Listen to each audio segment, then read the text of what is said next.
Olá, meu nome é Cleilton Amaral, professor de Geografia, e o nosso estudo de hoje é voltado para os alunos do nono ano do ensino fundamental.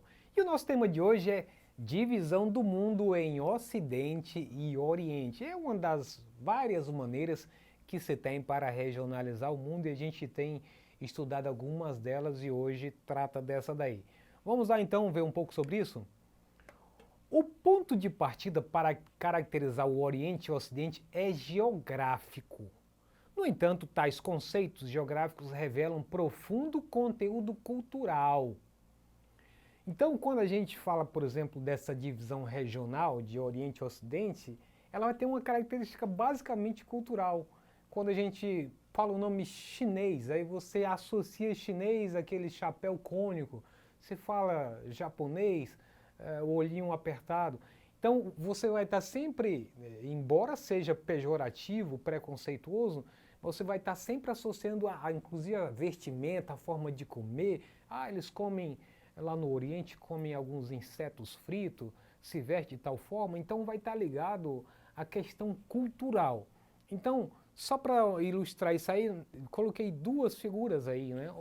Enquanto que no Ocidente está ligado à questão fast food, um refrigerante, uma Coca-Cola, sei lá, uma Pepsi e um sanduíche qualquer, no Oriente ele está mostrando aí uma ilustração de sushi, do peixe, de coisas, né, ligado mais à cultura de alguns países mais, digamos assim, de maior relevância, que são maior destaque no Oriente, que vão associar. Então isso é uma forma de fazer uma divisão por meio dos aspectos culturais, que você vai observar que para outros países não entra nessa discussão aí. Então, nesse sentido, e em primeira instância, podemos dizer que o Ocidente é fundamentalmente a Europa. O Oriente é fundamentalmente a Ásia. Não é preciso salientar o imenso conteúdo cultural de tais realidades. Todas as duas, tanto a Europa como a Ásia, elas têm uma riqueza cultural fantástica. É bom lembrar que nessas regiões elas são muito mais antigas do que qualquer outro continente e, portanto, elas, inclusive, é onde estão o início, o berço das civilizações. Então, não se pode esperar outra coisa a não ser entender que aí tem uma riqueza cultural muito forte que se difundiu pelo resto do mundo, tanto da Europa como da Ásia. Agora, a oposição entre Oriente e Ocidente é a oposição de Europa e Ásia. Então, estão excluídas da bipartição Oriente e Ocidente todas as civilizações que não pertencem à Eurásia, como as da África, da América, da Austrália, da Oceania, etc. Bom, a representação de mundo tal como conhecemos é uma visão europeia, essa divisão de entender que o Ocidente são eles e o Oriente são os asiáticos, né? Que divide o espaço mundial entre este lado, que são eles, os europeus, e o espaço do outro lado da linha.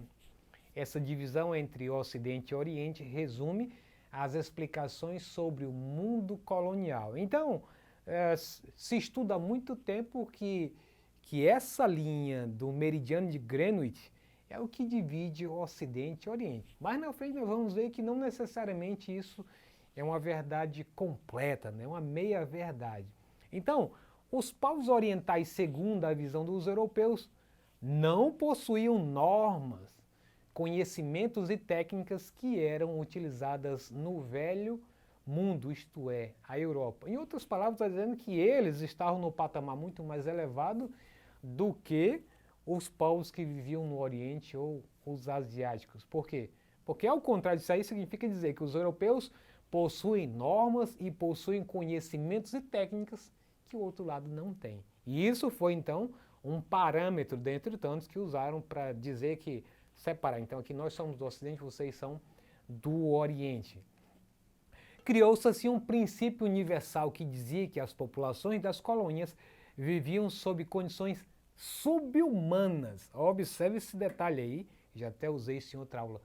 Populações subhumanas, quer dizer, estão abaixo do nível, né, que eles se consideram como população superior. Até os dias atuais, muitos deles ainda nos veem, embora não fale muitas vezes, mas o seu olhar, a sua forma de ver esse outro mundo dos mais pobres e miseráveis é visto como populações de submundo, subraça, pois eram desprovidas da capacidade de pensar, olha só, né? A maneira, né? Desprezível, né? Capacidade de pensar, desprovida de saberes. O mapa é uma forte representação desse pensamento, pois traz consigo uma verdade proveniente de uma suposta acurácia, quando na realidade são representações e, portanto, coberto de intenções. Assim, o Ocidente não é somente aquele que conhecemos, dividido pelo meridiano de Greenwich. Olha só o detalhe. Aqui é um mapa do mundo das civilizações pós-1990. Como é que o mundo é visto a partir da sua religiosidade? Então vamos ver a primeira linha da nossa legenda. Então o mundo ocidental é toda essa parte rosa que envolve a Europa, envolve Estados Unidos, Canadá, Groenlândia, Alasca, aqui na parte da Oceania, a Austrália, Nova Zelândia.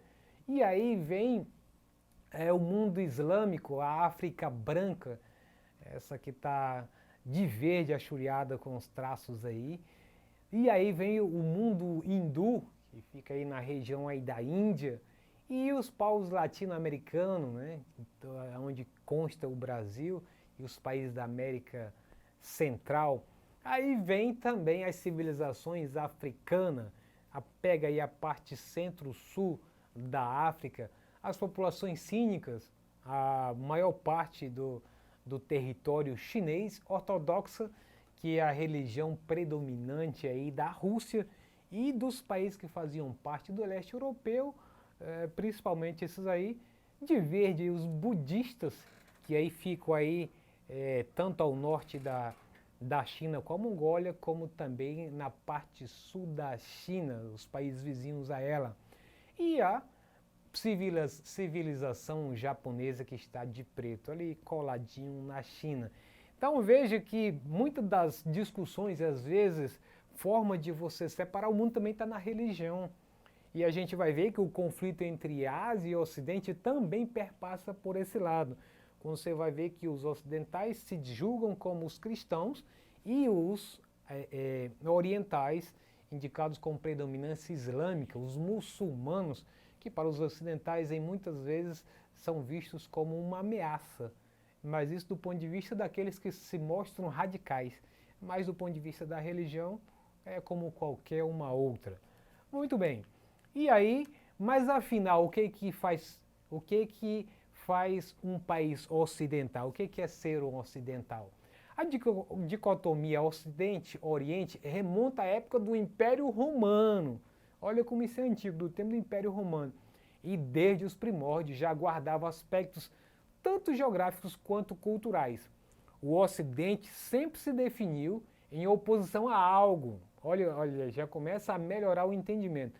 Não é questões históricas, geográficas, mas é a necessidade de ter uma oposição, alguém do contra. Ora em relação aos povos islâmicos do Oriente Médio, ora em relação aos povos asiáticos de maneira geral, afirma o professor José Henrique Bortolucci, do Departamento de Fundamentos Sociais e Jurídicos da Fundação Getúlio Vargas. É um conceito que necessariamente abarca uma exclusão do outro. Então, é nós aqui e eles lá, né?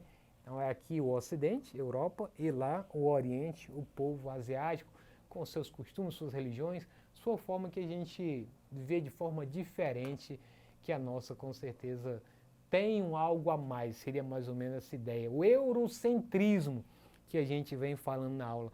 Ver a Europa a partir da Europa e ver o mundo a partir dela. A Europa como centro de tudo.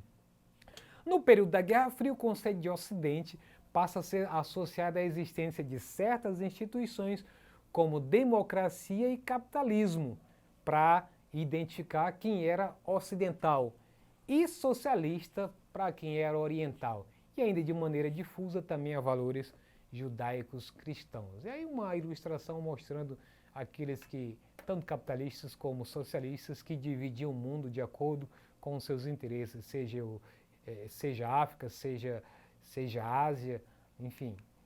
Dessa maneira, explica Bortolucci, países como Austrália e Nova Zelândia seriam indiscutivelmente parte do mundo ocidental, ainda que geograficamente estejam mais próximos da Ásia. Vejam aí esse truque aí. Então, a Austrália e Nova Zelândia, por ser país rico e com características dos países europeus, porque foram eles que fizeram a colonização da Oceania, então ela é retirada desse conjunto aí da Ásia ou do Oriente, fazendo parte então do Ocidente. Então veja que isso aí mostra aquilo que foi dito lá no começo. Não necessariamente tem a ver apenas com a linha divisória de Greenwich, que divide naturalmente o Ocidente de Oriente. Em outras palavras, na parte desenvolvida do mundo, o Ocidente é sinônimo de desenvolvimento, democracia e cultura de base europeia. Uma definição vaga que não deixa de ter uma certa carga de preconceito em relação aos outros que não estão associados a isso que eles acham como sociedade ideal, né? Capitalista, sociedade rica, sociedade com uma cultura rica, e entre outros critérios que eles adotam para fazer essa divisão. Vamos lá então para o nosso exercitando. Essa divisão entre Ocidente e Oriente resume as explicações sobre o mundo colonial. Os povos orientais, segundo a visão dos europeus, letra A, não tinham nenhum tipo de conhecimento. Letra B, não possuíam normas, conhecimentos e técnicas que eram utilizadas na Europa. Letra C, não eram bons comerciantes na rota Ásia-Europa. Letra D, não possuíam nada de interesse para as sociedades europeias. Faz um cancelamento daquilo que está exagerado aí, que não corresponde com a realidade, são ideias falsas que você vai encontrar aquilo que a gente acabou de discutir na nossa aula. Então, se você fez a escolha que a resposta correta é a letra B, tá certo, e diziam que eles não possuíam normas, não tinham conhecimentos e técnicas que eram utilizadas na Europa, portanto, era um povo atrasado do ponto de vista do conhecimento. Vamos lá para a segunda questão? O Ocidente sempre se definiu em oposição a algo, ora em relação aos povos islâmicos do Oriente Médio, ora em relação aos povos asiáticos de maneira geral. Essa dicotomia geográfica e cultural remonta os tempos do, letra A, Império Romano, letra B, Império Otomano, letra C, Império Mongol, ou letra D, Império Britânico. Isso aí eu dei uma ênfase também para você lembrar agora nessa atividade. E aí, se você já analisou, fez sua escolha? Se você disse que a resposta correta é a letra A, tá certo! Remonta aos tempos do Império Romano. Então, com isso, a gente encerra na nossa aula de hoje. Se você acertou as duas, meus parabéns. Se você quiser acessar essa aula ou qualquer outro componente curricular, basta acessar a plataforma Eduque. Um abraço e até a próxima!